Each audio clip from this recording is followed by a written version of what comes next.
Boa noite, meus queridos irmãos e irmãs da Igreja Congregacional de Niterói. Hoje não poderemos fazer a nossa live, o nosso culto ao vivo, devido à Semana Teológica, que é a Semana dos Grandes Teólogos, que eu e o pastor Hidauro estamos envolvidos, que é uma programação do nosso seminário. Por isso estarei aqui trazendo para vocês uma leitura especial, continuando o nosso estudo bíblico no livro de Atos.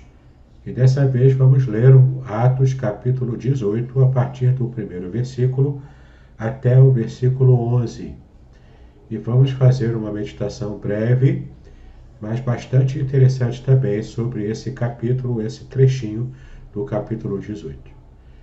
Então, abra a sua Bíblia. Hoje esse vídeo será bem simples, literalmente são muito simples, mas estaremos então meditando no que o texto da Palavra de Deus tem a nos dizer. Então abra a sua Bíblia em Atos capítulo 18. E depois disto partiu Paulo de Atenas e chegou a Corinto. E achando um certo judeu por nome Áquila, natural do Ponto, que havia há pouco tinha vindo da Itália, e Priscila, sua mulher, pois Cláudio tinha mandado que todos os judeus saíssem de Roma, e ajuntou-se com eles.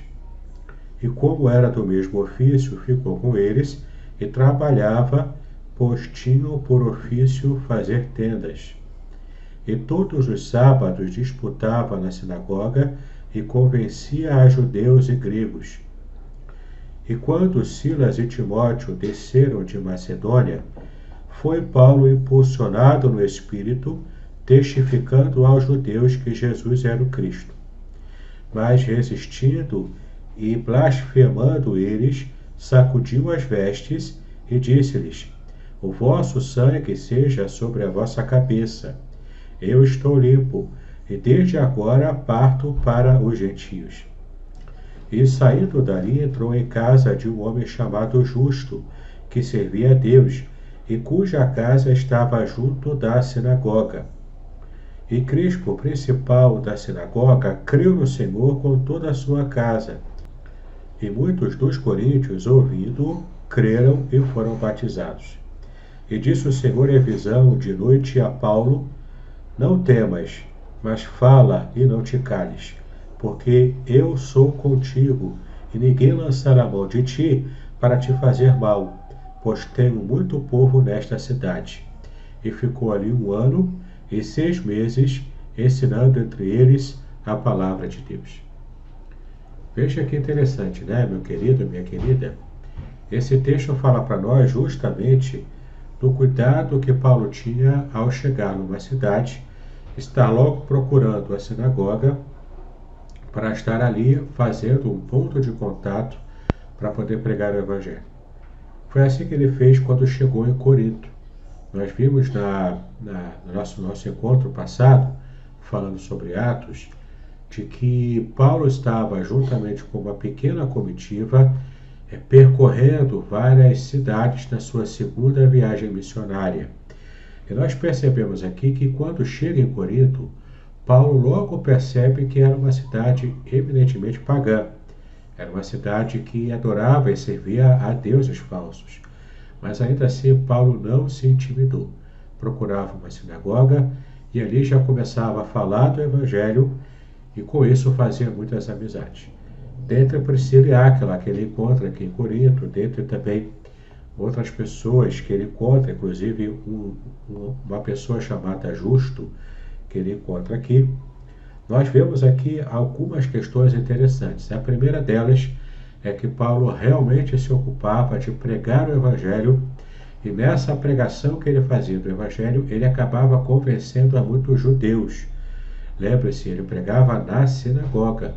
Então eram pessoas que frequentavam a sinagoga porque já tinha uma fé judaica, seja porque era judeu de nascimento, e ainda que vivendo na cidade pagã de Corinto, ainda mantinha a sua tradição familiar, a sua tradição religiosa. Paulo, portanto, falava para esses judeus, e quando falava, convencia-os de que Jesus era o Cristo, era o Messias enviado pelo Senhor. E há algumas questões também interessantes aqui, porque muito provavelmente Paulo estava encontrando algum tipo de barreira para falar para alguns. E com isso ele podia se desanimar na pregação. Mas olha o que fala aqui no versículo 10, quando Paulo teve a visão do próprio Senhor Jesus Cristo falando com ele sobre a pregação em Corinto. Aliás, no versículo 9, né? E disse o Senhor em visão de noite a Paulo: não temas, mas fala e não te cales. Não temer, não ter medo, mas tem que abrir a boca para falar, não se calar, mas falar do Evangelho, falar da palavra. Porque eu sou contigo, e ninguém lançará mão de ti para te fazer mal, pois tenho muito povo nessa cidade. Sim, na verdade, Jesus estava falando para Paulo o seguinte: você precisa pregar, porque nessa cidade, por mais gentia que seja, eu tenho muitas pessoas para salvar aqui. Eu já conheço aqueles que pertencem a mim, e eu estarei tratando com eles através da sua pregação. Olha que interessante, o papel de Paulo era pregar o Evangelho.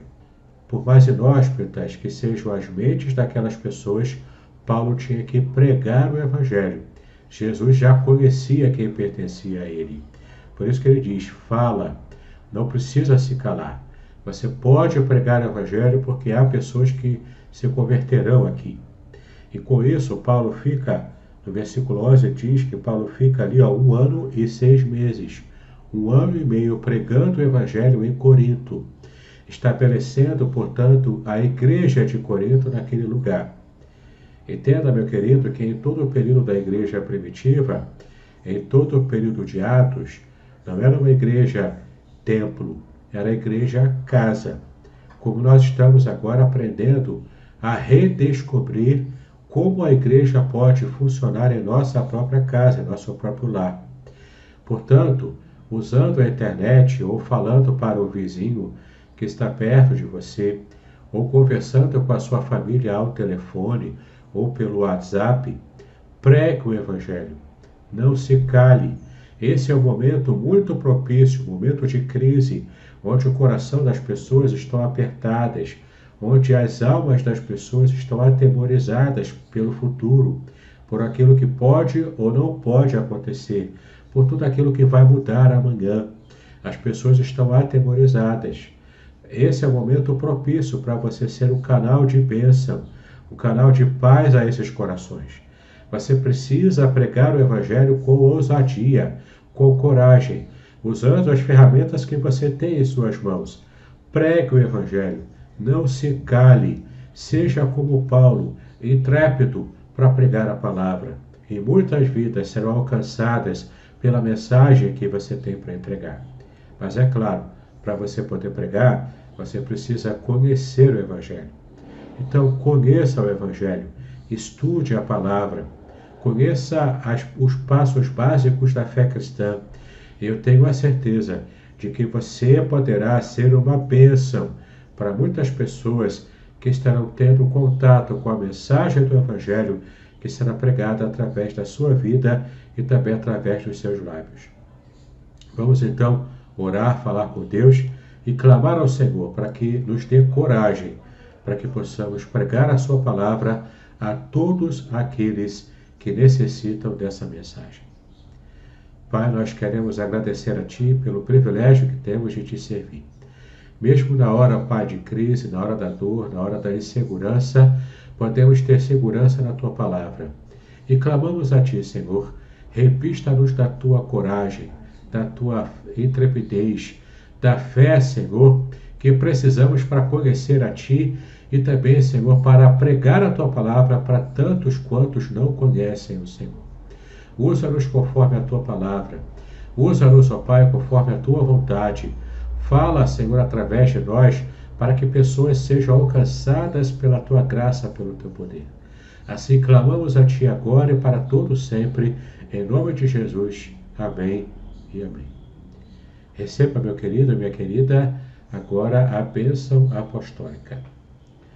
Que a graça do Senhor Jesus Cristo, O amor de Deus Pai, o Todo-Poderoso, a comunhão e as consolações do Espírito Santo seja com todos vós e com todo o povo de Deus espalhado por sobre a face da terra, desde agora e para todo sempre. Amém e amém. Que Deus nos abençoe, queridos. Uma boa noite a todos nós.